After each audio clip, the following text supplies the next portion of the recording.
Good morning dear students. Gayatri college Sanchore की online classes में आपका स्वागत है। आज हम BSc BEd part first inorganic chemistry के अंदर नेक्स्ट जो टॉपिक है factor affecting of ionic solubility, जो आयनिक यौगिकों की विलेयता है उसको कौन कौन से कारक प्रभावित करते हैं, इसके बारे में आज डिस्कस करेंगे। इससे पहले लेक्चर में हमने आयनिक जो यौगिक होते हैं उनकी विलेयता पर डिस्कस किया था, जिसके अंतर्गत जो आयनिक यौगिक होते हैं वो ध्रुवीय विलायक के अंदर सॉल्युबल होते हैं।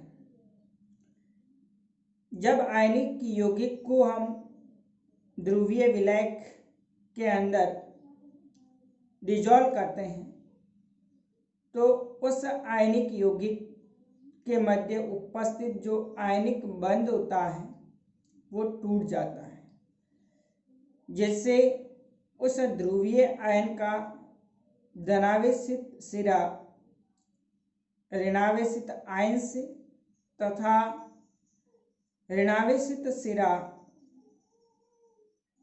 धनायन से जुड़ा हुआ रहता है। इस प्रकार से उनके बीच में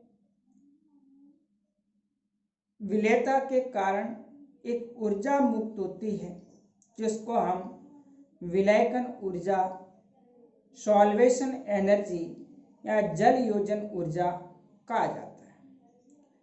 यह जल योजन ऊर्जा यदि जालक ऊर्जा से अधिक है तो ऐसे आयनिक यौगिक सॉल्युबल होते हैं, विलेय होते हैं।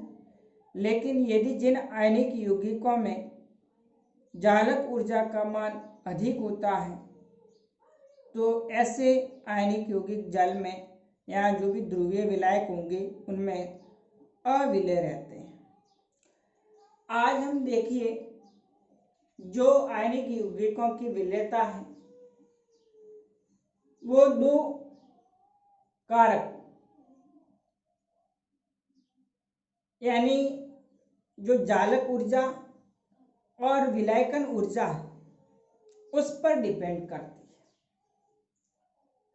ऐसे आयनिक कंपाउंड जिनकी जालक ऊर्जा अधिक होती है उसकी विलेयता क्या होती है, कम होती है, और जिसकी विलायकन ऊर्जा या जल योजन ऊर्जा अधिक होती है उसकी विलेयता अधिक होगी। तो देखिए उसमें कुछ फैक्टर हैं, जैसे विलायकों का प्रावैद्युतांक, साइज ऑफ आयंस, इसी प्रकार से चार्ज ऑन आयन, ताप का इफेक्ट है। तो देखिए वे कारक जो जालक ऊर्जा को बढ़ाते हैं वे क्या करते हैं, लवण की विलेयता को कम करते हैं। ऐसे फैक्टर जो लैटिस एनर्जी को इंक्रीज करेंगे वो उस आयनिक कंपाउंड की सॉल्युबिलिटी को डिक्रीज करते हैं, जबकि विलायकन ऊर्जा में वृद्धि करने वाले जो कारक होते हैं, सॉल्युबलेशन जो एनर्जी होती है, सॉल्वेशन जो एनर्जी होती है, उसको बढ़ाने वाले जो कारक होते हैं वे उस आयनिक कंपाउंड या जो लवण है उसकी विलेयता में वृद्धि करते हैं। उसमें पहला है विलायकों का प्रावैद्युतांक। डाइइलेक्ट्रिक कांस्टेंट क्या होता है, कोई भी जो सॉल्वेंट होता है उसके द्वारा आयनिक जो कंपाउंड होते हैं उनके आयनों को वियोजित करना, डिसोसिएट करना की जो क्षमता होती है वो उसका प्रावैद्युतांक कहलाता है। तो ध्रुवीय जो विलायक होते हैं उनका प्रावैद्युतांक का मान उच्च होता है।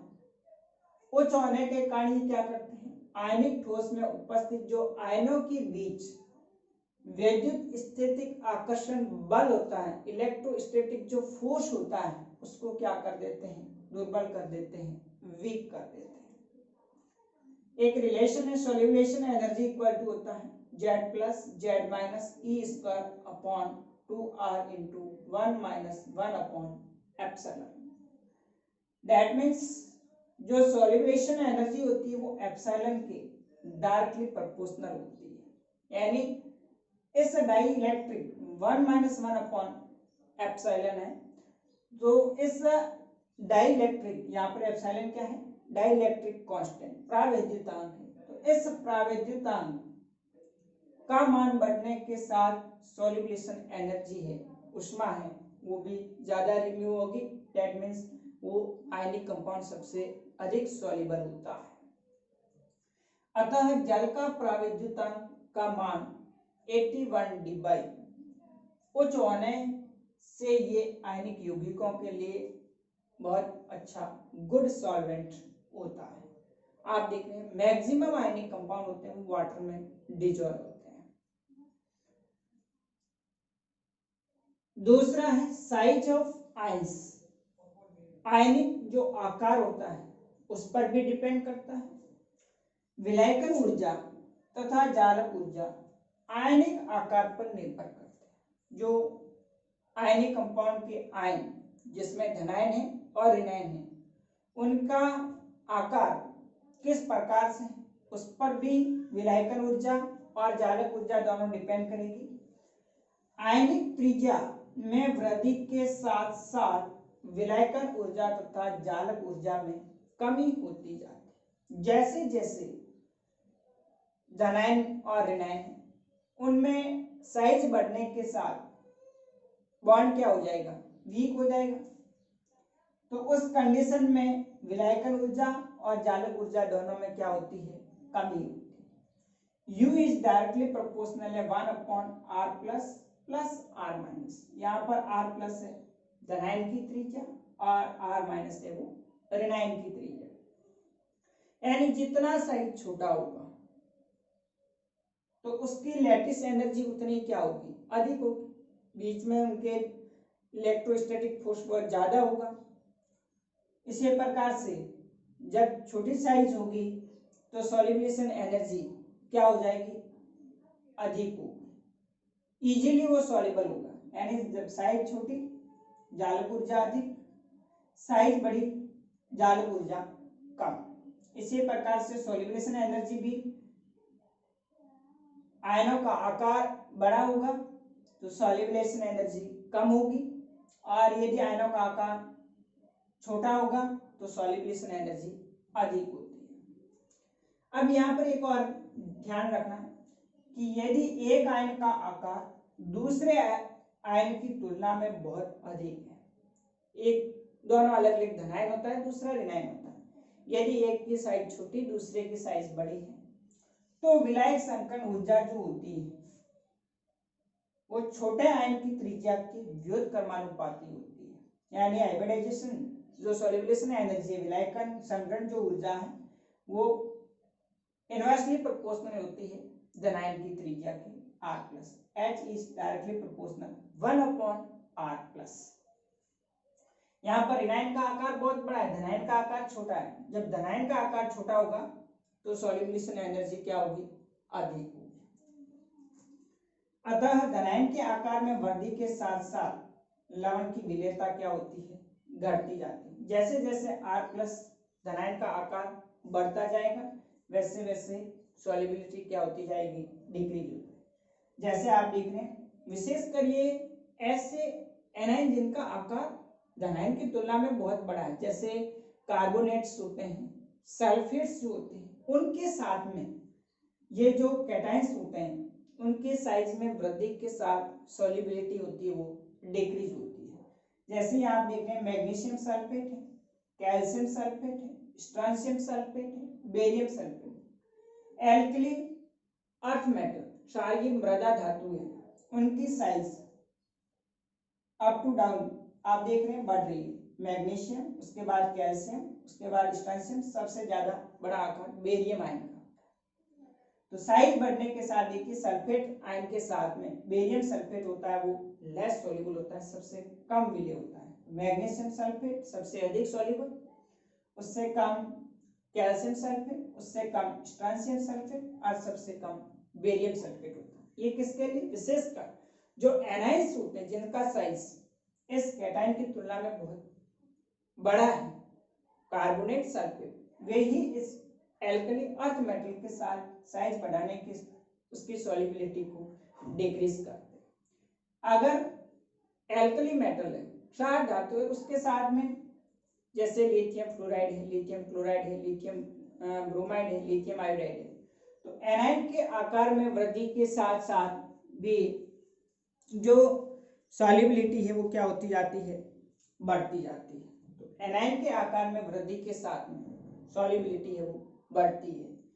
और यदि मेटल एल्कली मेटल है, क्षार धातु है, भिन्न भिन्न और एक ही रेनाइन जुड़ा हुआ है, जैसे हम बात करें एक लिथियम फ्लोराइड है, एक सोडियम फ्लोराइड है, पोटेशियम है और रुबिडियम है और सीजियम के साथ। यहां पर देखिए एनायन सभी के अंदर F- है, लेकिन क्षार धातु में वृद्धि, क्षार धातु है lithium, sodium, potassium, rubidium, caesium, इसके अंदर अपन सॉल्युबिलिटी देखें तो सबसे ज्यादा सॉल्युबल सीजियम फ्लोराइड होता है, उससे कम रुबिडियम, उससे कम पोटेशियम, उससे कम सोडियम और सबसे लिथियम फ्लोराइड होता है। तो यहाँ पर लिथियम फ्लोराइड है, उसका आकार सबसे छोटा है। एल्कली मेटल एल्कली मेटल के साथ में, क्षार धातु के साथ में हमेशा साइज बढ़ने के साथ अगर एनायन समान है तो सॉल्युबिलिटी क्या होती है, इंक्रीज होती है।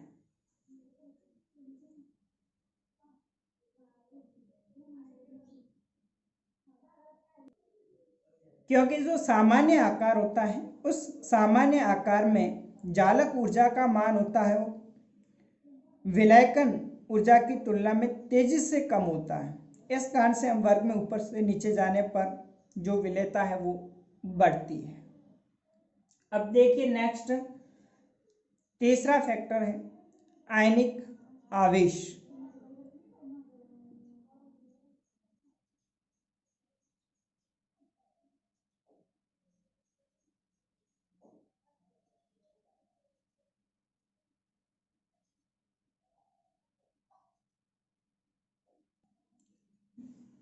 थर्ड है चार्ज ऑन आयन, आयनिक आवेश पर, आयनिक आवेश और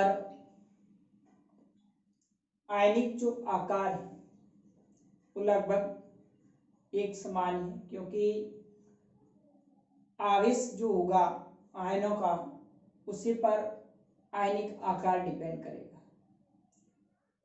अब देखिए यहाँ पर आयनिक आवेश के अंदर आयनिक आवेश में वृद्धि के साथ साथ विलायकन ऊर्जा व जालक ऊर्जा में वृद्धि होती है। जैसे जैसे आयनिक आवेश बढ़ता जाएगा वैसे वैसे विलायकन ऊर्जा और जालक ऊर्जा में वृद्धि होती जाएगी, परंतु विलायकन ऊर्जा की अपेक्षा जालक ऊर्जा में अधिक वृद्धि होती है। क्योंकि जैसे धनायन है तो धनायन पर आवेश बढ़ने का मतलब क्या हुआ, जैसे एक Na+ है, एक इलेक्ट्रॉन मुक्त हुआ, Na+2 होगा दूसरा इलेक्ट्रॉन, तो धनायन पर आवेश बढ़ने का मतलब हुआ कि उसका आकार है वो क्या होता जाता है, छोटा होता जाता है। जबकि ऋणायन पर आवेश बढ़ने का मतलब होता है उसका आकार क्या होता जाता है, बढ़ता जाता है। जैसे Cl है, अब Cl- है तो Cl की तुलना में Cl- का आकार क्या होता जाएगा, बड़ा होगा। तो इस कंडीशन में जब धनायन छोटा है ऋणायन बड़ा है तो उसके मध्य जो आकर्षण बल है वो अधिक होगा। तो उस कंडीशन में जालक ऊर्जा है वो विलायकन ऊर्जा की तुलना में क्या होती है, अधिक होती है। अतः उच्च आवेशित आयन जैसे कि कार्बोनेट है, सल्फेट है, फॉस्फेट है आदि के साथ जो यौगिक होंगे उनकी जल में विलेयता क्या होती है, बहुत कम होती है।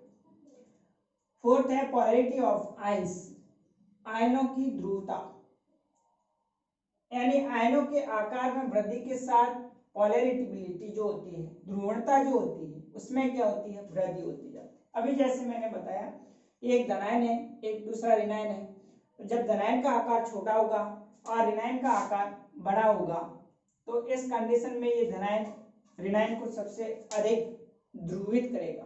दैट मीन्स उसके अंदर क्या आ जाता है, आयनिक करेक्टर की तुलना में कोवेलेंट करेक्टर है वो बहुत अधिक हो जाता है, जिससे आयनों के बीच बंध में सहसंयोजी गुण में क्या हो जाती है, वृद्धि हो जाती है। जो आगे हम पचास जब रूल्स पढ़ेंगे उसमें देखेंगे कि जब एक धनायन एक ऋणायन के बीच में संपर्क होता है तो उस कंडीशन में धनायन ऋणायन को अपनी ओर आकर्षित करके उसके अंदर आयनिक गुण के साथ साथ में सहसंयोजी गुण में वृद्धि हो जाती है, जैसे इन लवणों की विलेयता क्या हो जाएगी, कम हो जाएगी, क्योंकि कोवेलेंट जो बॉन्ड होता है वो डायरेक्शनल प्रॉपर्टीज के थ्रू बनता है, स्ट्रांग होता है, तो उस कंडीशन में उसकी सॉल्युबिलिटी क्या हो जाती है, डिक्रीज हो जाती है।